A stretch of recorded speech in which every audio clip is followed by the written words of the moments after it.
Nous sommes une petite église à Jérusalem et nous sommes 13 églises à la fois. Nous sommes petits et multiples. Nous sommes 13 églises catholiques, orthodoxes et protestantes. 6 églises catholiques selon les différents rites, 5 orthodoxes et 2 protestantes. Comme nombre, les chrétiens, tous les chrétiens, avec même, c'est un chiffre un peu grossi, nous sommes dans les 400 000 dans les 3 pays.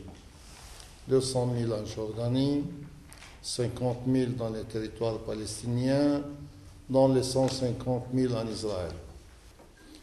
Maintenant, dans nos écoles, nous avons donc 3 heures de religion par semaine, obligatoires.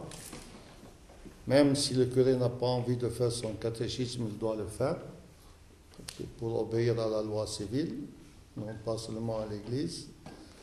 Et lorsque le Hamas a pris le gouvernement pour un temps ici, ils nous ont ajouté une 4e heure encore. Au lieu de 3, nous avons 4 heures. Dans nos écoles également, nous accueillons les musulmans. Et cela pour 2 buts. Le premier, c'est pour précisément pouvoir se connaître l'un l'autre. Ça permet aux musulmans dans nos écoles d'avoir un contact direct avec le chrétien et savoir ce qu'est le chrétien et ce qu'il est. Et ça permet aux chrétiens également de connaître le chrétien, le musulman. Toute l'Europe, tout le monde connaît un peu une crise de vocation. Jusqu'à maintenant, nous n'avons pas eu de crise. Nous avons dans les 60 paroisses, dans le diocèse, et nous avons 90 prêtres diocésains, et qui sont plutôt jeunes. Et nous commençons à avoir des problèmes financiers, surtout les écoles paroissiales, comme je l'ai dit, parce que c'est plutôt la classe pauvre et moyenne. Au séminaire, nous tenons à la langue française pour la culture, pour tout ce qu'il y a dans la langue française comme culture chrétienne, catholique, etc. Et l'Église ou la terre, le pays, ça nous appartient, c'est à nous, mais c'est pour tout le monde. Le psaume a dit, tous sont nés à Jérusalem. Donc tous les chrétiens sont nés à Jérusalem. Donc ce que nous attendons, d'abord une présence, les pèlerins, et ça fait beaucoup, du point de vue spirituel, du point de vue politique même, parce que c'est un message de paix, le passage de pèlerins, du point de vue soutien moral à la petite communauté des chrétiens, et puis un sentiment d'appartenance à cette terre. Parce qu'être loin, ça veut dire, c'est leur problème, c'est ce qui arrive. Le conflit politique Israël-Palestine qui dure depuis plus de 100 ans maintenant, tout le monde s'y intéresse, mais tout le monde ne fait pas peut-être ce qu'il pourrait faire. Les églises non plus, les chrétiens, je ne crois pas non plus. Je crois s'il y avait une action d'église un peu plus vivante, une conscience plus grande de ce qui se fait de cette appartenance spirituelle à Jérusalem, peut-être que ça... On cherche tout le temps à nous aider dans la politique et dans l'argent, alors que pour moi, l'éducation, c'est l'essentiel. Et l'éducation, pour moi, c'est le lieu de tout notre avenir dans ce pays. L'éducation, pour nous, en tant que communauté chrétienne, mais l'éducation partagée avec les musulmans et les juifs. Et tous les projets dans l'école ici ont tout le temps cet aspect juif, musulman, chrétien, non-croyants, tout ce monde-là, comment essayer de vivre cela par l'éducation. L'idée que de fêter les fêtes ensemble, c'est-à-dire que moi, en tant que chrétien, je fête la fête du musulman avec lui tout le temps. Et lui, il fête Noël avec moi, c'est-à-dire tout le mois de préparation pour Noël, que ce soit par les activités, les décorations de l'école, les chants, la musique, tout cela. On fait cela musulmans et chrétiens et ça ne pose pas de problème. Ça ne veut pas dire qu'ils vont croire dogmatiquement ce que nous croyons. C'est pas ça. On ne touche pas ça. On touche à partager la joie de la fête. Nous avons des élèves qui sont des Arabes, chrétiens ou musulmans, qui parlent l'arabe, qui sont dans la destinée et appartiennent au monde arabe et palestinien. Et en même temps, nous sommes des citoyens israéliens. Et donc le défi, c'est de prendre les deux éléments et de pouvoir partir avec dans un équilibre continuel en vue de la non-violence et de l'éducation pour la paix. On a proposé toujours un projet qui donne une fierté d'être israélien et d'être arabe. Et ça, c'est pas facile de le traduire politiquement. Dans ce pays, à un moment donné, il faut être violent, il faut être avec une identité anti quelque chose. Et les élèves ici ne sont pas anti. Et pour moi, c'est essentiel.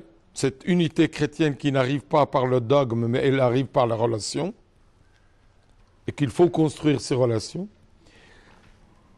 Cette réalité chrétienne d'appartenir à plusieurs églises et de voir que les églises que je peux partager tout avec ces églises-là, la relation avec le monde musulman, que je suis je suis de ce monde arabe et musulman, que je suis de ce monde israélien et juif, et que j'ai une vocation vis-à-vis d'Israël et vis-à-vis des juifs, même si je suis palestinien.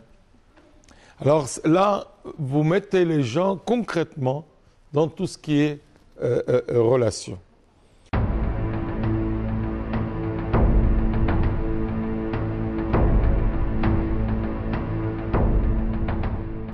Le fait que ce soit le diocèse de Paris qui ait pris en charge cette affaire, à mon sens, n'est pas un hasard. Parce que, au fond, ce que Monseigneur Sabat nous a dit l'autre soir autour de l'universalité de la Terre Sainte consonne avec, d'une certaine façon, l'universalité de la ville de Paris. Et il me paraît assez logique, même si les conditions dans lesquelles les rapports avec la Terre Sainte sont établis ont été le fait de phénomènes conjoncturels, il me paraît assez naturel que ce soit le diocèse de Paris qui soit la tête de pont sur cette affaire. Et je pense qu'il est souhaitable qu'elle le reste, que le diocèse de Paris le reste, même si certains autres diocèses, des établissements d'autres diocèses participent à l'action du diocèse de Paris. Parce que précisément, il me paraît intéressant de mettre en lien l'universalité de la culture française que traduit la ville de Paris et l'universalité de la Terre Sainte qu'a exprimé Monseigneur Sabat lorsqu'il a dit que finalement nous étions tous des chrétiens de Terre Sainte.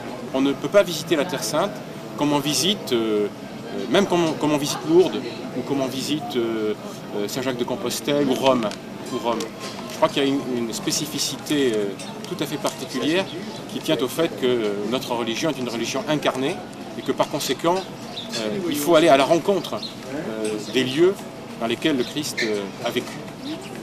Deuxième remarque, c'est que je voulais vous renvoyer à une très belle lettre de Benoît XVI sur l'éducation, une lettre qu'il a adressée aux éducateurs de Rome le 21 janvier dernier, dans laquelle il dit, je cite de mémoire, en gros, il dit qu'il y a une atmosphère diffuse, il y a une forme de culture qui peut nous conduire, nous en Occident, à douter dit-il, de la valeur de la personne, du sens de la vie, et du sens de la vérité et du bien, dit-il, et également de la beauté de la vie.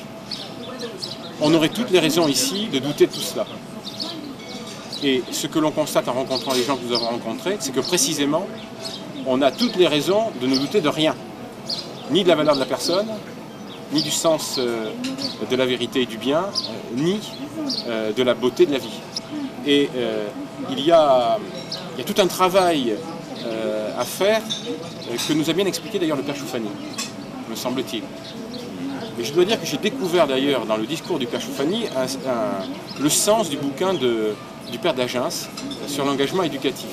Parce que, comme beaucoup de catholiques, ou un certain nombre de catholiques, j'ai toujours contesté le fait que les catholiques ne s'engagent pas en politique. Et je crois avoir compris pourquoi nous nous engageons mal ou difficilement en politique. Parce que, le père Choufani nous l'a dit, au fond la politique telle qu'on la vit provoque la division. Alors que nous sommes toujours à la recherche de l'unité. Et du coup, notre forme d'engagement politique, c'est précisément ce que le père d'Agens appelle l'engagement éducatif. L'engagement éducatif est une forme d'engagement politique à côté d'autres. Et puis, une dernière chose que je retiens, c'est quand on voit les visages de ces enfants, et même de ces adultes, qui sont souriants, épanouis, et qu'on sait en même temps ce qu'ils vivent, de difficultés, de souffrances, je me dis qu'il y a probablement à redécouvrir dans l'éducation à la vie, dans nos établissements, aussi l'apprentissage de la souffrance, de la difficulté. Et que l'apprentissage...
Qu'appellent les enfants.